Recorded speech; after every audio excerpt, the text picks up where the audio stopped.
Tadang! Saan na eh? Uy, nasa bag, patabang. Nasa bag mga angkel. So, pray mo.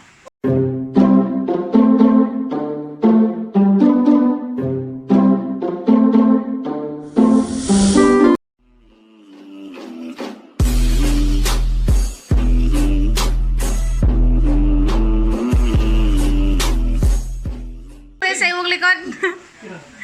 Hey yo mga angkel! Mag-open ta karon, mag-unboxing ta sa akong order nga Action Cam. Here we go! Hindi na dito eh. Para pa dito. Di ba? Kamasteran ako. Kamasteran ako, di ba? Tadang!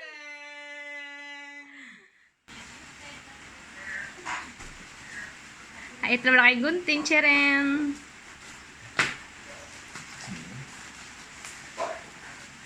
Ano ito mga angkel? Grabe siya kabalot.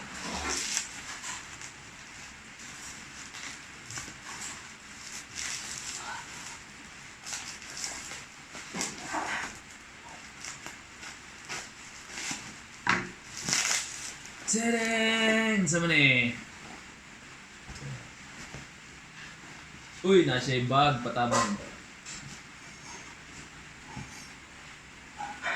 Nasa bag mga angkel. So, pray mo. Sunod. Saan na eh? Napod siya ay. Pwede na mga angkel.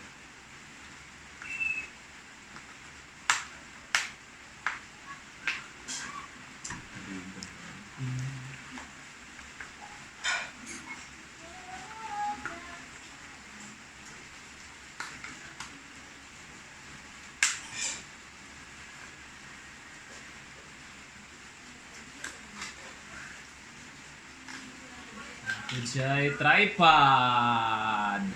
Sabi ka gamit.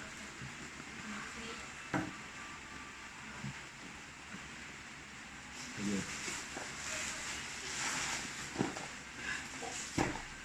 Nara sa mga angkel.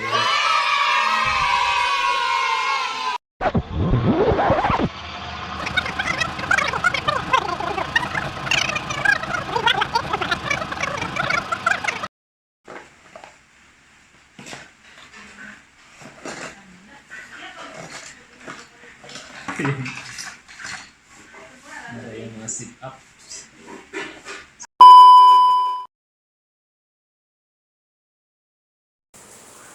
Ngayon, silipin po natin ang laman ng Supremo Premier 4K Action Camera. Ito po una. Ito po yung camera itself. Next po ay yung battery. Bali, dalawang pirasong battery po siya. Yung isang battery nasa camera na po, nalagay ko na po. Advice ko lang, kung hindi niya naman ginagamit yung camera, tanggalin nyo na yung battery para hindi siya ma-drain, para hindi masira yung battery. Next ay yung chargeable wrist remote. Hindi ko pa po alam kung paano to gamitin. Ito naman po yung waterproof case. Nagamit po siya sa underwater at saka sa outdoor, halimbawa sa mga ulan-ulan, protection sa camera. Itong next naman po ay yung quick release backer. Nagamit po siya para madaling tanggalin kung saan man nakamount yung camera nyo. Next naman is yung 360 rotating swivel arm. Gamit po siya para sa naikot nyo ng buo yung camera nyo kung saan nyo na i-mount. Ito namang G-Hook barrel ay nagagamit para ma-adjust nyo yung camera nyo up and down. Quick release din siya. Bali, gamit na gamit ito sa helmet. Pag nasa helmet mounted yung camera nyo. Ito naman yung camera frame for protection. Kung hindi naman kailangan mabasa yung camera, ito na lang yung gamitin para ma-maximize nyo yung mic ng camera for video recording. Next naman ay yung 3-way pivot arm. Nagamit to sa mga helmet mounting, yung sa bicycle mounting, gamitin to.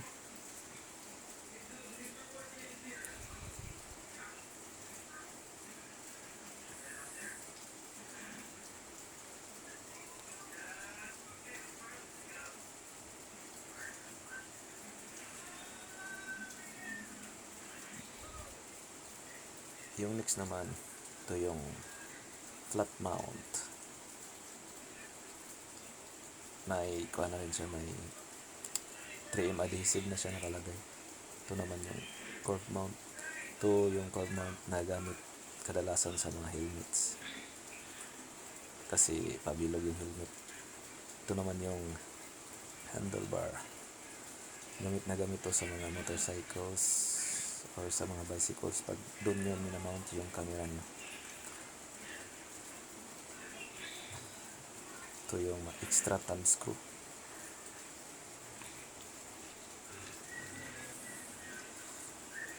Ito po yung mga straps. Bali, 4 po siya.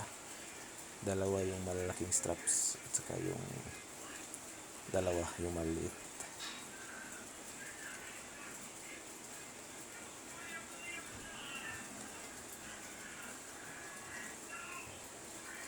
Gamit po siya for extra protection. Halimbawa, kung saan nyo na-mount yung camera nyo. Ito naman yung safety filter. Hindi pa alam kung paano ito gamitin. Or saan ito nagagamit. Ito yung wall charger niya.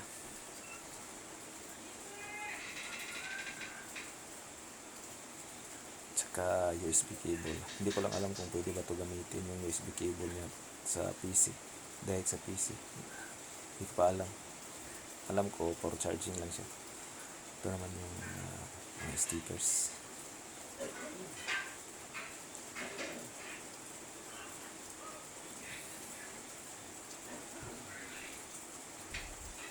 Ito yung extra adhesive 3M.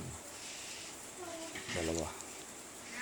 At saka ito yung replacement backdoor para ito sa waterproof cam. Halimbawa may leak na yung waterproof cam, pwede siyang gamitin. Extra screw, tsaka yung flexible tripod. Yun lang. So far okay naman siya, kompleto.